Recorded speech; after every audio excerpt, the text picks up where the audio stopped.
Good morning সবাইকে। আমার নতুন ব্লগে তোমাদের সবাইকে স্বাগত। এখন বাজে 7:30 আর আমরা উঠে রেডি হয়ে গেছি স্কুলে যাওয়ার জন্য। তো বাইরে তো অপেক্ষা করছে, অবি এখনও বের হয়নি।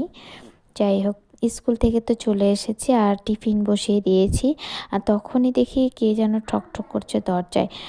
সকাল সকাল তো তিনজনই আসে, দুধওয়ালা আর কাজের কাকি আর দোকানের ছেলেগুলো চাবি নিতে আসে। তো দেখি কে এসেছে, ওই তো অভি এসেছে। ওর নাম অভি। ও চাবি নিতে আসে সকালবেলা, দোকান খোলে তাই জন্য। তো ওকে চাবি টাবি দিয়ে তো আমি আবার পাস্তাটা করতে যাব। তো দিয়ে দিলাম ওকে চাবি। তো এখানে আমি পাস্তা বসিয়েছি। তিন্নিকে যাব আনতে, কেননা 10টা প্রায় বেজেই যাচ্ছে। 10:30টার সময় স্কুল ছুটি হয়। এদিকে আমি পেঁয়াজও কেটে রেখেছি।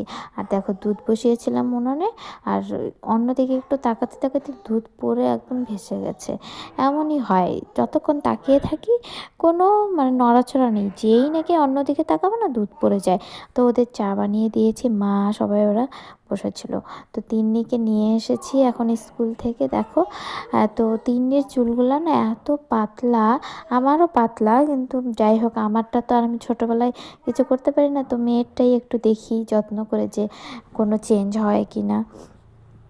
তাই জন্য আমি মেথি দানা আর কালো জিরা আর জবা ফুল নিয়েছি, জবা ফুলের কুড়িও নিয়েছি। গাছে যা যা ছিল সব নিয়ে নিয়েছি। তো এখন তেলটা বানাবো। ইউটিউব থেকে আমি দেখেছি তেলটা দিলে নাকি চুল ভালো হয়। তো আমি এখন কি দেবো, এটাই ঘরোয়া পদ্ধতি একটা আছে, যে এটাই করে ওকে দেখি কিছুদিন দিয়ে যে চুলের কোনো পরিবর্তন হয় কি না। তো যাই হোক, তেল আমার রেডি হয়েছে, 2 দিন রোদ লাগাবো, তারপর ওকে দেওয়া শুরু করব, দিয়ে শ্যাম্পু করে ফেলতে হবে। তো এখানে তো আমার হয়ে গেছে, ঠান্ডা করে ছেঁকে নেব। তো সন্ধ্যাবেলা শাশুড়ি মা বললো যে কিছু খেতে ইচ্ছে করছে, কিন্তু আটার রুটি খাবে না।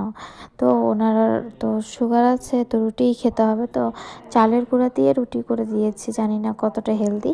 তো যাই হোক, ইচ্ছে করছিল না প্রতিদিন আটার রুটি খেতে খেতে।